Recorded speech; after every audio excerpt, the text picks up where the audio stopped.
Welcome to District Command Central, your go-to source for the latest news and updates on the Washington Commanders. Don't forget to hit that subscribe button and ring the bell so you never miss a play. The Washington Commanders might be staring down another major challenge just weeks into the NFL season, and it's one that could reshape the outlook of their defense. On Sunday, during a tough 34-27 loss to the Atlanta Falcons, defensive end Javonte Jean-Baptiste went down with a pectoral injury, leaving fans, teammates, and coaches holding their breath. According to Nikki Javala of the Washington Post, Jean-Baptiste will undergo an MRI to determine the extent of the damage, but early reports suggest the Commanders fear the worst, a torn pectoral muscle. That type of injury often leads to surgery, followed by a lengthy recovery timeline that can span most of the season, if not the entire year. For a Washington team that has already been tested by injuries and inconsistency, the prospect of losing another rotational defensive piece is far from ideal. Jean-Baptiste may not be a household name across the league, but his role in Dan Quinn's defensive rotation has been quietly important. He has brought fresh legs and energy off the edge, the type of contribution that doesn't always show up in the stat sheet, but matters deeply when trying to keep a defensive front sharp across 4 quarters. Losing him isn't just about losing a body. It's about losing depth, balance, and flexibility at a position where Washington has tried to build strength for years. A torn pec almost always signals a long absence.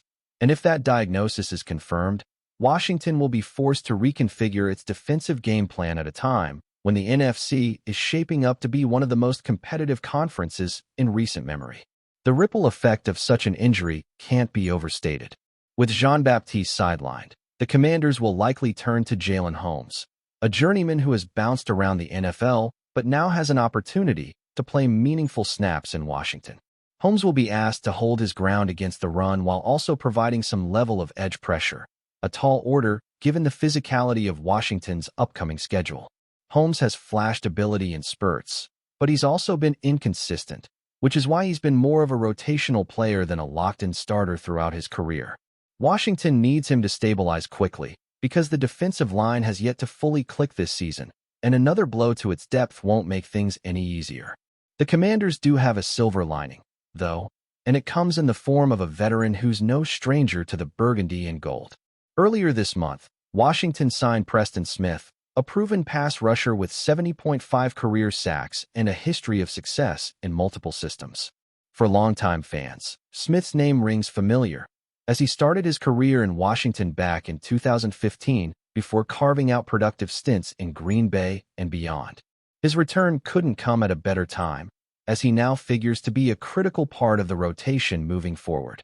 Smith brings size, savvy, and reliability, the kind of attributes a defense desperately needs when dealing with injuries.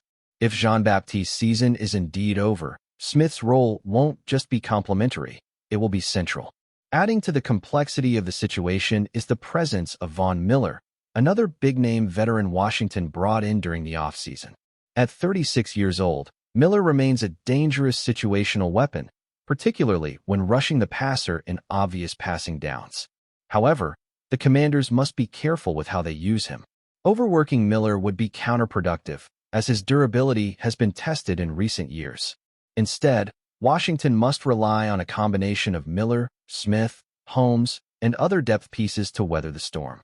It's not an impossible task, but it's a precarious one that requires careful management of rotations and playing time.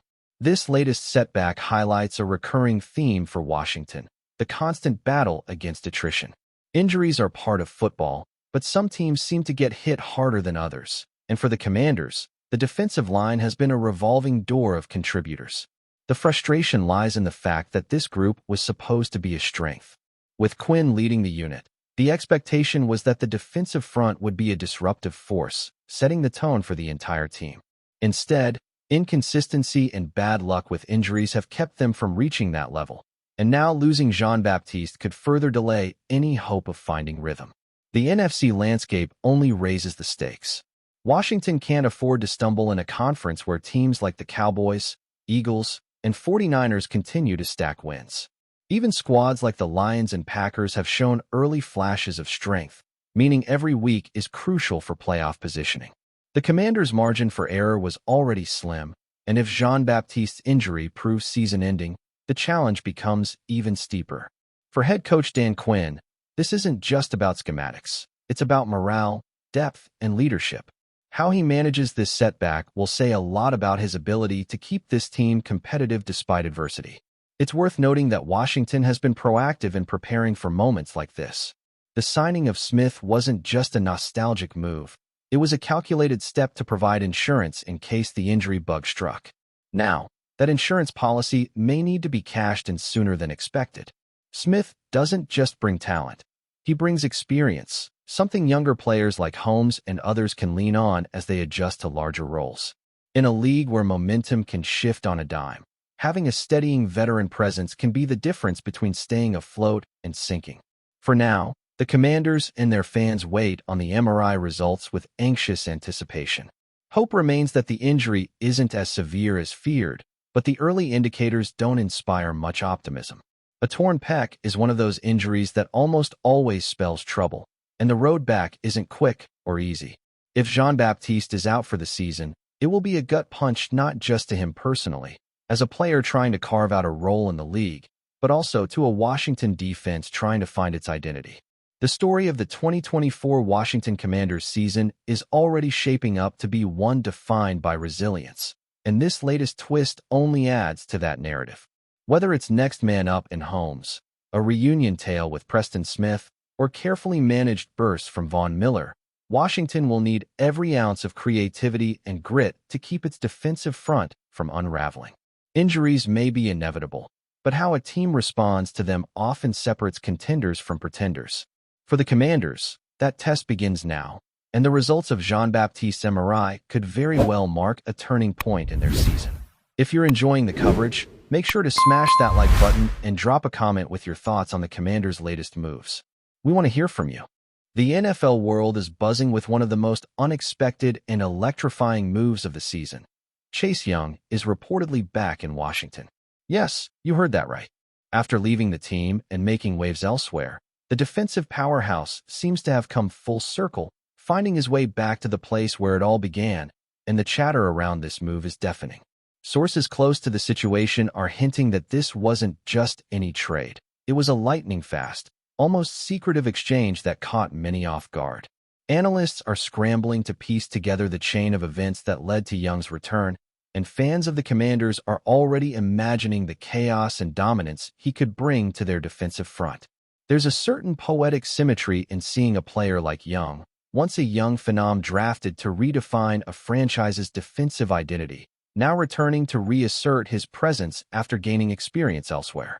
The rumor mill suggests that this wasn't a decision made lightly, with both sides, Young and Washington, having to navigate complex negotiations and the timing of the NFL trade deadlines.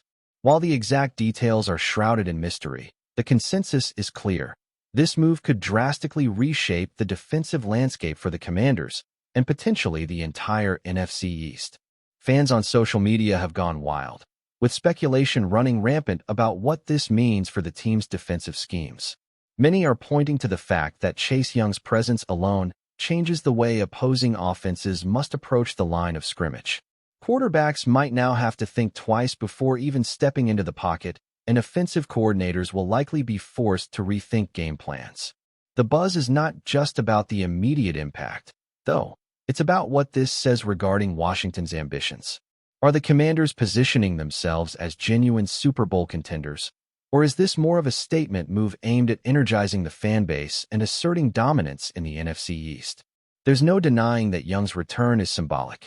It's the story of a homecoming, of a player who left, learned, grew, and is now coming back not just to play, but to make a statement. Observers are noting that his skill set, his raw power, and his relentless pursuit of the quarterback make him the kind of game-changer every defense dreams of. Rumors are also swirling about how this trade came together. Some insiders suggest it was a matter of opportunity meeting necessity. Washington had the draft capital and cap flexibility to make the move work, while the team sending Young away was under pressure to manage contracts and roster needs. The quick flip nature of this trade has analysts drawing parallels to some of the most shocking mid-season trades in recent NFL history. The speed at which Young went from one locker room to another is creating a narrative of almost cinematic proportions. One day, he's suiting up elsewhere. The next, he's back where it all began, ready to shake things up. Commentators are already predicting that the locker room dynamic in Washington is about to change dramatically. Young's presence brings not just skill, but leadership, intensity, and an undeniable aura of competitiveness. How the current roster reacts, how the coaching staff integrates him, and how he meshes with key defensive teammates is becoming a hot topic of debate in football circles. Meanwhile, speculation on the financial side is also stirring conversation. While the numbers haven't been officially disclosed, insiders hint that the deal was structured to benefit both parties, with Washington leveraging cap space strategically while Young gains the opportunity to cement his legacy in the city that first drafted him. Analysts are dissecting potential contract structures, incentives, and performance bonuses, considering how these elements could affect not just Young's play, but also the team's overall cap situation for the coming seasons. It's clear, however, that Washington sees this as more than a short-term fix. This is a long-term investment in a cornerstone player whose impact can reverberate for years. The timing of this move adds another layer of intrigue. It comes just as the NFL regular season heats up, with teams jockeying for playoff positioning and rivalries reaching fever pitch. For Washington, having a defensive anchor like Young back in the fold could be the difference between a promising season and a historic run. Fans are already imagining the defensive highlights, the sacks, the forced fumbles, and the quarterback pressures that Young is likely to bring week after week. There's also a psychological edge. Opponents who had grown accustomed to game planning against a young-less Washington now have to rethink their strategies entirely. The ripple effects extend far beyond one game or 1 week. This trade has the potential to alter the entire competitive landscape in the NFC East, forcing rivals to respond with roster moves, tactical shifts, and renewed intensity. On the cultural side, Young's return is being framed as a redemption story, a narrative that resonates deeply in sports. This isn't just a player changing teams. It's a young man coming back to prove himself, to reclaim the promise that first made him one of the most talked about defensive prospects in years. The storyline writes itself. The hometown hero returns, experienced, battle-tested, and hungry to dominate. Media coverage, fan reactions, and team statements all underscore this sense of momentum and anticipation. Merchandise sales are rumored to be spiking. Social media chatter is at an all-time high, and the energy around the franchise is palpable. In a league where storylines are as compelling as statistics, Young's return checks every box: talent, drama, narrative arc, and timing. As analysts break down film from previous seasons, they are revisiting moments that defined Young's early career and comparing them to his recent performances elsewhere. The takeaway is clear. He's a player who can disrupt games single-handedly, who can be the tipping point in high-stakes matchups, and who now carries the added dimension of experience gained in different systems. Coaches are likely salivating at the opportunity to build defensive schemes around his abilities, and teammates are bracing for the intensity that he brings both on and off the field. The whispers from inside the locker room suggest that Young's competitive fire is infectious, and that his mere presence elevates everyone around him. Washington may have just added more than a player. They may have reignited a culture of fear and respect on defense. The chatter surrounding this trade isn't slowing down anytime soon. Rumors hint at possible ripple effects in the league, as other teams watch closely and reconsider their own roster strategies. There's speculation about how this move could impact draft strategies, future trades, and even coaching decisions across multiple franchises. For Washington, this is more than a roster adjustment. It's a statement, a signal that they're serious about contention and about reclaiming dominance in their division. For Chase Young, it's a chance to redefine his career trajectory, to cement a legacy, and to remind the NFL world why he was once the most feared defensive prospect in the league. Ultimately, whether this trade ends up being a stroke of genius or a gamble that backfires, it's impossible to ignore the drama, the excitement, and the potential impact. The NFL thrives on moves like this. Fast, unexpected, and loaded with narrative potential, and this one has it all. Fans, analysts, and players alike are watching closely, already imagining the chaos, the sacks, the tackles, and the game-changing moments that Chase Young could deliver back in Washington. If the whispers prove true, the Commanders may have just pulled off one of the most talked-about trades of the decade, and the NFL world is buzzing, speculating, and waiting to see the fireworks unfold. Thanks for tuning into District Command Central. Make sure to subscribe and follow us for all the Commanders news you need. Until next time, keep the faith and hail to the Commanders.